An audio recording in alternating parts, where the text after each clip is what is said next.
Esto es Common Ground. Mi nombre es Sonia Wolf y hoy estamos acá nuevamente con Jerónimo del Río, politólogo y especialista en derechos humanos.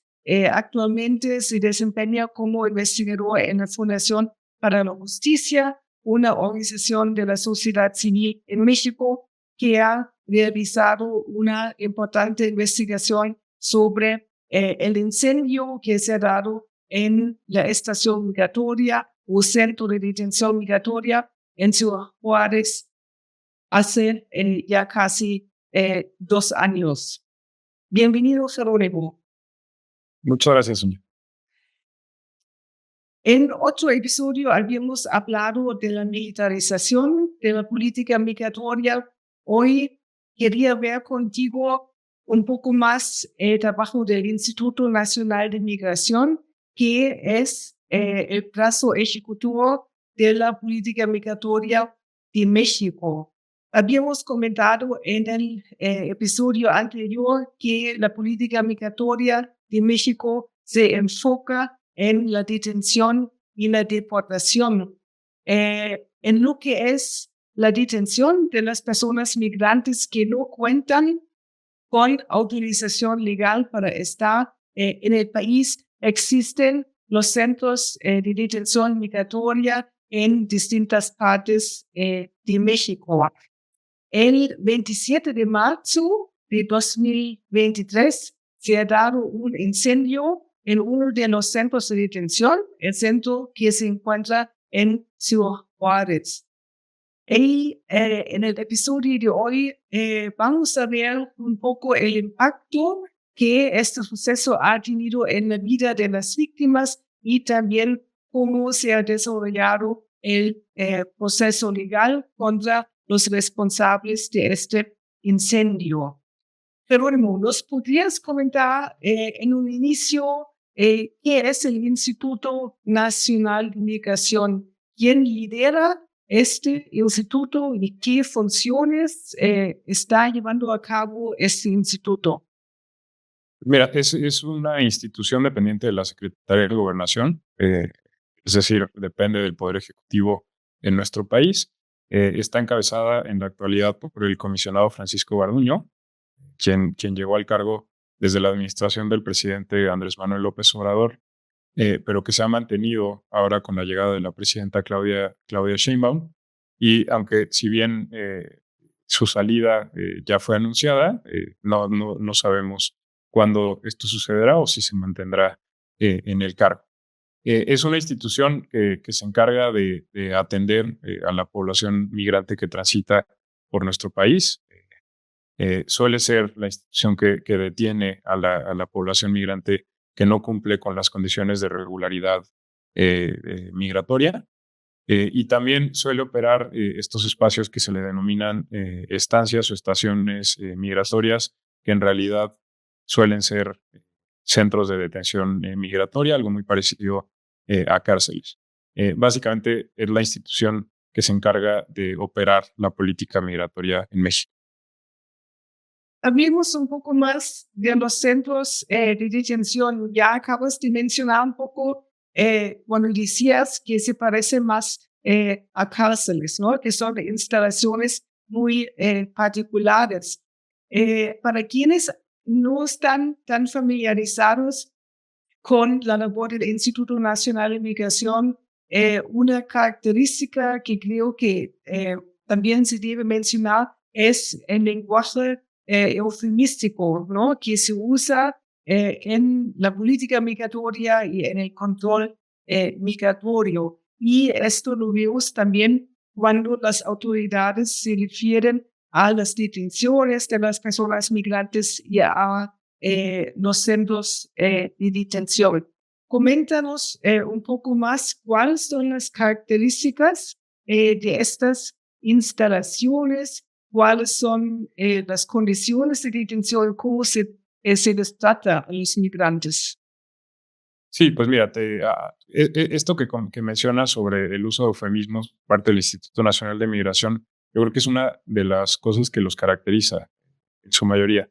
Hace unos pocos días, en el marco del Plan Nacional de Desarrollo, estuvimos en una presentación del comisionado Francisco Garduño, y él hacía una presentación del propio instituto que pues se aleja mucho de lo que nosotros vivimos en la realidad. Presentaba básicamente al Instituto Nacional de Migración como la organización que rescata a la población migrante en nuestro país. Y la realidad es que, si bien existirán las ocasiones en donde esto suceda así, la gran mayoría de ellas, pues es que el instituto se vuelve en esta especie de villano, ¿no? En contra de la población migrante. Los centros de detención migratoria, que como te digo, en realidad se llaman estancias o estaciones migratorias, hay de diferentes tipos, son estos espacios de infraestructura pública que están destinados para la detención de la población migrante que ingresa y transita por nuestro país y cumplir con los criterios de regularidad, es decir, con la documentación necesaria para estar en nuestro país. Eh, Suelen ser espacios, en su mayoría, que al interior están administrados por agentes del propio Instituto Nacional de Migración, pero donde también participan en materia de seguridad de empresas de seguridad privada, o por lo menos así lo hacían en la estancia provisional tipo B de Ciudad Juárez, donde ocurrió el incendio. En el interior, si bien el liderazgo al interior del centro de detención estaba a manos de agentes del Instituto Nacional de Migración, quienes tenían la mayoría del trato con las personas migrantes ahí recluidas o privadas de su libertad, eran guardias de seguridad privada que no contaban con la capacitación necesaria para realizar dicha tarea. Para contarte un poco cómo era esa estación en Ciudad Juárez, pero que es una infraestructura que se suele repetir en otros centros de detención migratoria a lo largo del país. Pues básicamente era un espacio que se dividía en dos. Por un lado estaba una parte como de oficinas con ventanillas para dar atención a la población que quería realizar algún trámite en materia migratoria en México, es decir, una oficina como la que te imaginarías con burócratas como si fueran a expedir algún documento, como cualquier otra, como donde sacamos el pasaporte, pero atrás contaban con dos celdas. Y tal cual, cuando digo celdas, me refiero celdas al estilo que encontraríamos en una cárcel. Por un lado estaba la celda varonil, que era esta especie de galerón muy grande, dividido por 3 paredes de concreto y en la cuarta por unas rejas, en las cuales al otro lado se encontraban estos guardias de seguridad privada y algunos agentes del Instituto Nacional de Migración. Contaban con baños, pero lo que nos refieren la mayoría de la población migrante es que estos baños carecían de agua suficiente tan solo para jalarle al baño o para lavarse las manos. Y ahí, tal cual era como te digo, una especie de galerón, pues sin nada más. No contaba con dormitorios, no contaba con camas, simplemente con colchonetas de plástico tiradas en el piso donde las personas migrantes podían pues descansar, ¿no? En principio, para eso estaban destinadas. Y a un costado, a unos cuantos metros de la celda varonil, se encontraba una celda femenil en la cual pues, recluían o privaban de su libertad a personas, a mujeres migrantes. Y además nosotros nos dimos cuenta que había otra celda, una más, que estaba destinada en principio, y por lo que cuenta la población migrante, para mujeres trans o quienes los agentes migratorios denominaran de esta forma, ¿no? La dinámica que se vivía al interior es que constantemente entraban y salían personas migrantes detenidas. Como te decía, la normativa mexicana contempla que al ser la migración irregular una falta administrativa, solo podían pasar 36 horas al interior. Entonces, muchas personas migrantes entraban y salían, por lo cual el número de personas que se encontraban ahí recluidas pues iba variando a lo largo del día. Algunas ocasiones, por lo que nos refieren los relatos de los sobrevivientes, llegaban a superar pues el número que debería, con el número de personas máximo que debería estar privada de libertad en aquel espacio, viviendo así situaciones de hacinamiento. y en otras ocasiones no, en otras ocasiones había menos gente. Lo que nos cuentan respecto al trato de las autoridades con la población migrante es que pues en la mayoría de los casos eran sumamente groseros, solían gritarles que se regresaran a su país, haciendo uso también de palabras altisonantes, eh, e incluso los amenazaban y de repente cuando en algunas ocasiones incluso hacían uso de la fuerza y la tortura en contra de personas migrantes al interior. Pues esa es un poco la dinámica que se vivía al interior de la estancia migratoria de Ciudad Juárez. El incendio en Ciudad Juárez ha sido un hecho especialmente indignante, pero sabemos por investigaciones previas que se han hecho desde la sociedad civil que con las condiciones que se han dado en Ciudad Juárez también se repiten en otros centros de detención. Y para entender un poco más de qué manera podríamos entender a estos centros como instalaciones carcelarias, ¿qué nos puedes decir sobre el acceso a estas instalaciones por parte de periodistas o también organizaciones de la sociedad civil interesadas en realizar un monitoreo de estos centros? Pues miren, en realidad son espacios que a su interior sabemos muy poco de lo que ocurre ahí. Si bien tenemos información, porque hay ciertas organizaciones de la sociedad civil que cuentan con un permiso para realizar monitoreo al interior de las estancias migratorias, no se les permite el acceso a la totalidad del recinto, por lo que hay espacios donde no, más allá de los relatos de quienes estuvieron ahí, no tenemos mucha documentación. Ya ni se diga el acceso a periodistas, el cual es todavía más limitado. Eh, y lo que sí es que, bueno, la dinámica cambia mucho dentro de estación a estación. Nosotros hemos documentado que hay estaciones en donde la propia Guardia Nacional es quien se encarga de interactuar con la población migrante al interior de la estancia. En el caso de Ciudad Juárez, como te comentaba, eran una empresa de seguridad privada, así como agentes del instituto. Sabemos de otros centros de detención donde solamente se encuentran agentes del instituto. Y bueno, incluso el control en términos de los accesos no suele ser muy riguroso, o más que no suele ser muy riguroso, como que eh, suele tener muchos como espacios para la corrupción. Lo que nosotros sabemos es que cuando las personas migrantes ingresaron a la celda varonil, muchas de ellas se les quitaba eh, elementos de ropa, como pueden ser los cordones de los zapatos, por ejemplo, se les quita el celular, se les quitaba pues su documentación, pero en muchos otros casos, y dando dinero, manera de una mordida, como se le dice en México, tenían la posibilidad de meter elementos los cuales no estaban permitidos al interior, como fue en el caso del incendio, un encendedor con el cual se detonó el incendio. Pero no solamente estas son las únicas cosas que logran introducir las personas migrantes, sino que tenemos testimonios en los cuales se relata que son los propios agentes del Instituto Nacional de Migración quienes les venden cosas al interior de las estancias, como suele ser comida, cigarros e incluso droga en algunos casos. Entonces, bueno, si bien se tiene un control, yo te diría que es un control pues bastante corrupto, en donde pues quien pueda pagar tiene como la posibilidad de introducir lo que le parezca. Volvemos ahora a la estación migratoria en Ciudad Juárez. ¿En qué circunstancias se dio este incendio?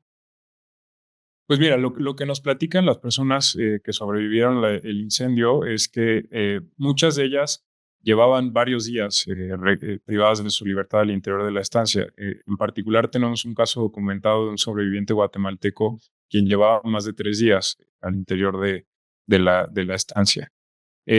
Lo que nosotros sabemos es que el acceso a la comida y al agua potable al interior de la estancia era insuficiente. Esto principalmente porque al interior se vivían dinámicas en donde unos grupos le quitaban la comida a otros, grupos de nacionalidades me refiero, y no había un control como suficiente por parte de las autoridades para garantizar que la población pudiera tener acceso a alimentación suficiente.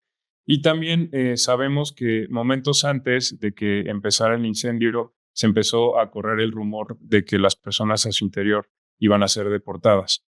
Eh, Esto sumado a las condiciones, pues al entorno torturante que ya te platicaba, donde se vivió al interior de la estancia, hacinamiento, malos tratos por parte de los agentes migratorios e incluso un incidente de tortura, el cual documentamos en el informe No nos dejen morir aquí, pues llevó a que los ánimos pues se fueran calentando poco a poco. Esto derivó, a su vez, en una situación insostenible en la que las personas migrantes optaron por realizar una manifestación solicitando que los liberaran de la estancia. Y al no hacerlo, un grupo de migrantes prendió fuego a las colchonetas que te platiqué que estaban dispersas en la celda varonil para que las personas migrantes pudieran descansar.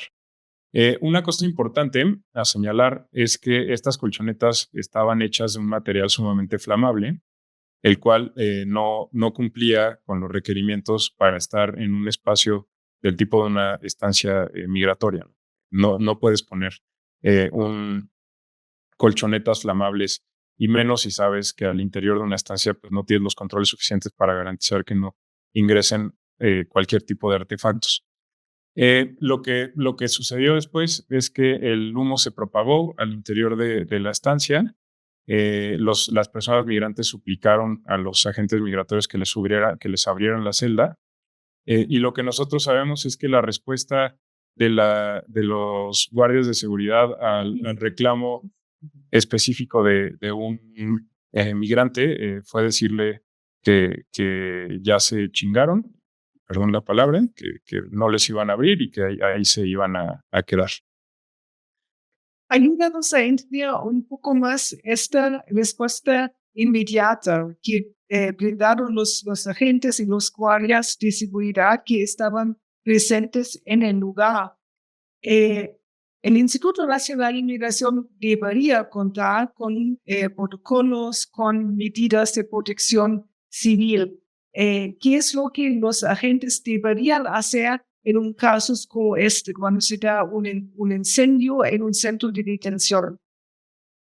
Pues mira, lo primero que deberían haber hecho es apegarse al protocolo de actuación en caso en caso de que se presente un incendio como el que ocurrió en la estancia migratoria de Ciudad Juárez, el cual sí existía y nosotros tuvimos acceso a él y lo que nos dimos cuenta es que no contemplaba que las personas migrantes fueran evacuadas de las celdas de detención.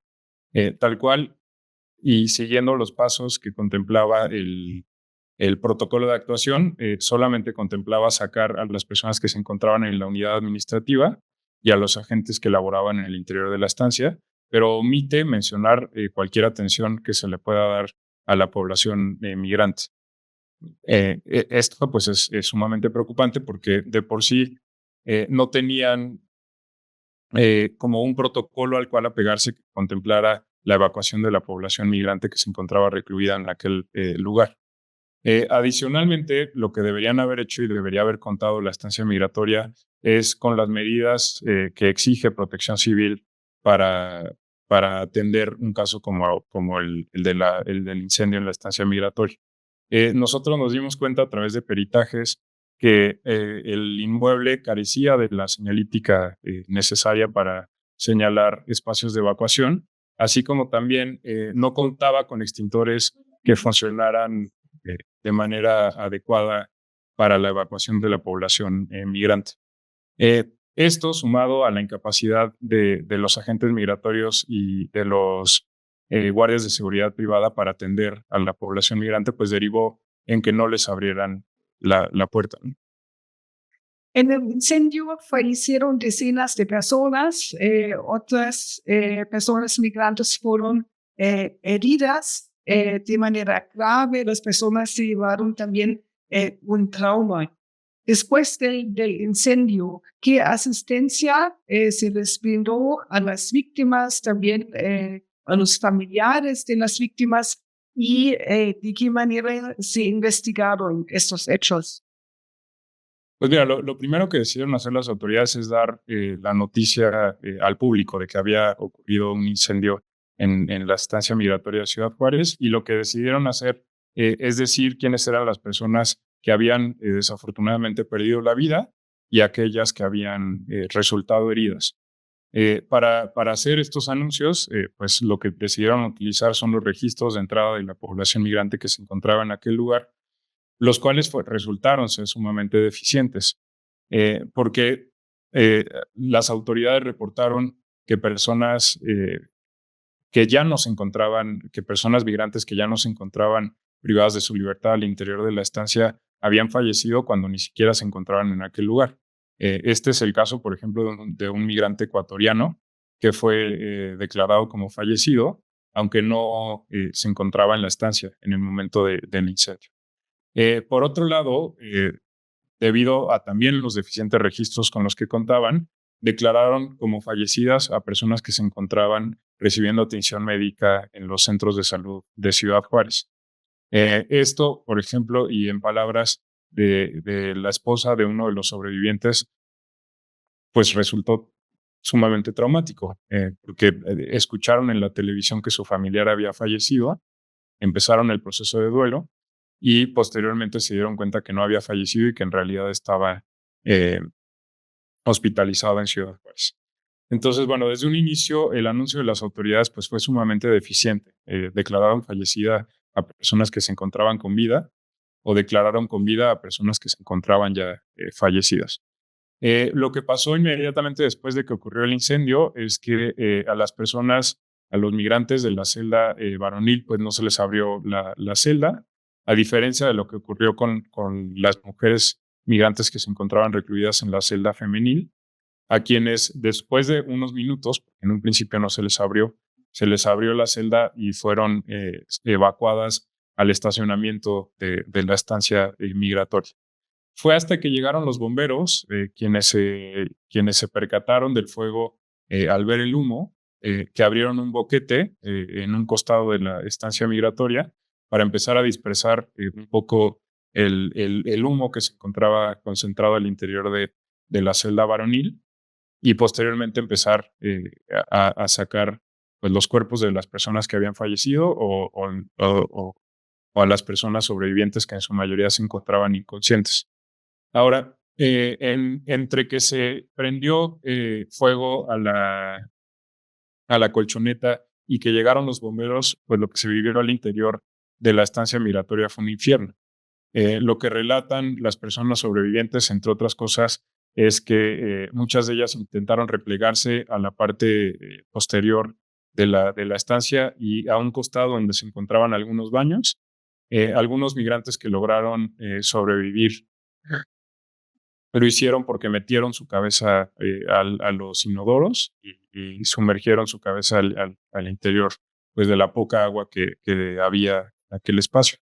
La mayoría perdió el conocimiento con motivo de el humo que inhalaron y bueno, fueron sacados de la celda varonil y evacuados a la parte del estacionamiento donde se encontraban también las mujeres. De acuerdo al relato de una de las mujeres sobrevivientes, quienes se encargaron de sacar a las personas migrantes, incluso en algún momento a una persona que todavía estaba viva, la pusieron dentro de estas bolsas ya de personas fallecidas. Entonces, bueno, lo que se vivió allá al interior pues fue un desastre, una descoordinación total por parte de las autoridades que allí se encontraban.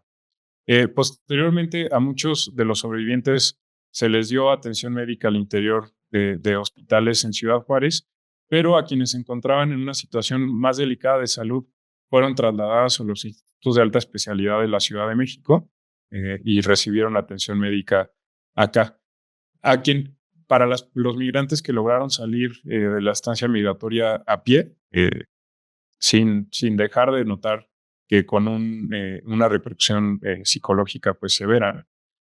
Muchos de ellos fueron en ese momento aceptados en Estados Unidos para ingresar allá y eventualmente obtener un paro humanitario.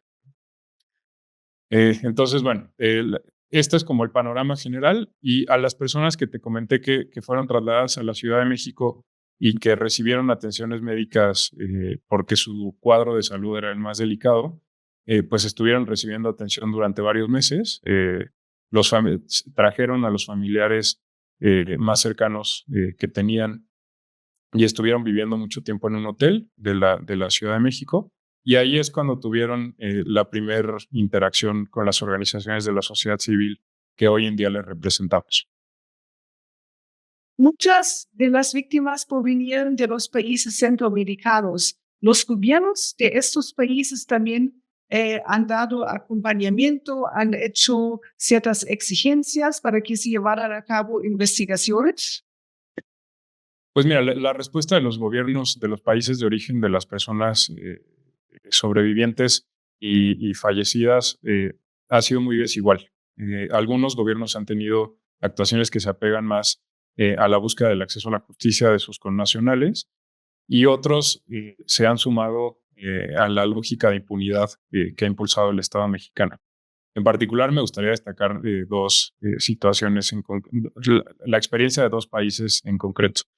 La primera, que fue la de Guatemala, quien a través de su Cancillería en un primer momento declaró y prácticamente puso la carga de la culpa en la población migrante que había salido de su país y que por ello se habían sometido a las condiciones que vivieron en México, lo cual resulta sumamente revictimizante. Y por otro lado, de manera un poco más destacada, pongo el papel que ha jugado el país de El Salvador, el cual desde el primer momento trasladó a su viceministra de diáspora, que es el equivalente a una subsecretaría de la Cancillería salvadoreña, a Ciudad Juárez, en donde pues ella fue muy vocal en exigir que se accediera a la justicia, que se repatriaran los restos de las personas migrantes salvadoreñas que fallecieron en la estación, y también fue muy vocal exigiendo la renuncia y la separación del cargo del comisionado Francisco Garduño. Adicionalmente, esto no solamente se quedó en el terreno de la declaración, sino que fue la propia Cancillería quien facilitó el contacto entre las víctimas con las organizaciones de la sociedad civil en México, en específico con la Fundación para la Justicia y el Instituto de las Mujeres en la Migración. Y bueno, esto te refleja como dos reacciones sumamente diferentes, ¿no? También te puedo comentar el caso de Colombia, que tuvo con uno de las personas que fallecieron en aquel país, tuvo una reacción también aplaudible. Y bueno, el resto de países, Venezuela, pues prácticamente pues, se ha caracterizado su participación por su ausencia, y así te diría como con el resto de los países. A 2 años, casi 2 años del incendio, siguen los procesos legales contra los responsables. Justo hace poco el comisionado, el Francisco Garduño, comisionado del Instituto Nacional de Migración, obtuvo una suspensión provisional del proceso en su contra. Lo que te quiero preguntar es, a esta altura, ¿cómo siguen las personas afectadas? ¿En qué situación se encuentran los procesos legales? Y sobre todo, ¿cuál es el acompañamiento que la sociedad civil mexicana ha dado? Pues mira, por supuesto que los procesos penales siguen en curso. Desde un inicio se imputó a ciertas autoridades por diferentes delitos. Te puedo contar que al delegado del Instituto Nacional de Migración, que es el equivalente al comisionado, nada más que el comisionado a nivel nacional y el delegado a nivel estatal, que además era un exmarino, que esto además es un reflejo de la militarización de la política migratoria, en cómo la estructura orgánica del Instituto Nacional de Migración se ha comprendido cada vez más por cuadros militares. Él se encuentra bajo proceso penal por el delito de homicidio y también de ejercicio indebido del servicio público, así como algunos agentes que se encontraban en el interior de la estancia, los guardias de seguridad privada que te comenté, 2 migrantes venezolanos que prendieron fuego a la colchoneta, y también el comisionado Francisco Ibardoño, que a diferencia de los otros imputados A él no se le imputó el delito de homicidio, sino solamente un delito menor, que es el ejercicio indebido del servicio público, por el cual, como tú comentabas, pudo acceder a un criterio de oportunidad y suspender su investigación. El proceso sigue en curso. La realidad es que pues, ha sido un tema muy cuesta arriba para las organizaciones de la sociedad civil desde el inicio, porque primero no querían reconocernos nuestro carácter como defensores de las personas migrantes. Nos hicieron muy complicado este reconocimiento. Y segundo, porque ya al interior y estando reconocidos como defensores de estas personas, nos hemos topado con toda una estrategia de impunidad alrededor del caso, ¿no? En donde los tipos penales, las investigaciones que se han llevado a cabo, pues han estado más bien cercanas a dejar en la impunidad a los altos mandos del Instituto Nacional de Migración y condenar, a diferencia, a los mandos más bajos. En términos de reparación, bueno, la Comisión Nacional de Derechos Humanos emitió una recomendación por violaciones graves a los derechos humanos y esto derivó en medidas de compensación económica, las cuales ya se dieron a la gran mayoría de los migrantes sobrevivientes o a las familias de los migrantes fallecidos. Sin embargo, estamos lejos de que se cumpla una reparación integral del daño, porque solamente se han dado medidas de reparación, de compensación económica y no así, pues, todos los otros elementos que constituyen una reparación, ¿no? Lo más triste y algo que nos hacen saber las personas migrantes a quienes representamos cada vez que se habla con ellas es que no quieren que se repita un caso como estos. Y desafortunadamente México no ha dado los pasos suficientes como para garantizar que una situación como esta no se repita. Las situaciones al interior de las estancias migratorias no suelen ser muy diferentes a las que se vivían en aquel momento, por lo cual pues, las condiciones están dadas para que en cualquier momento suceda algo como lo que sucedió aquel 27 de marzo, ¿no? Gracias, Jerónimo, por tus reflexiones sobre este incendio en el Centro de Detención Migratoria de Ciudad Juárez, sucesos muy lamentables, pero que siguen siendo relevantes, no solamente por la justicia que aún se espera en este caso, y porque México sigue deteniendo y deportando a las personas migrantes irregulares en el territorio. Gracias por tu participación.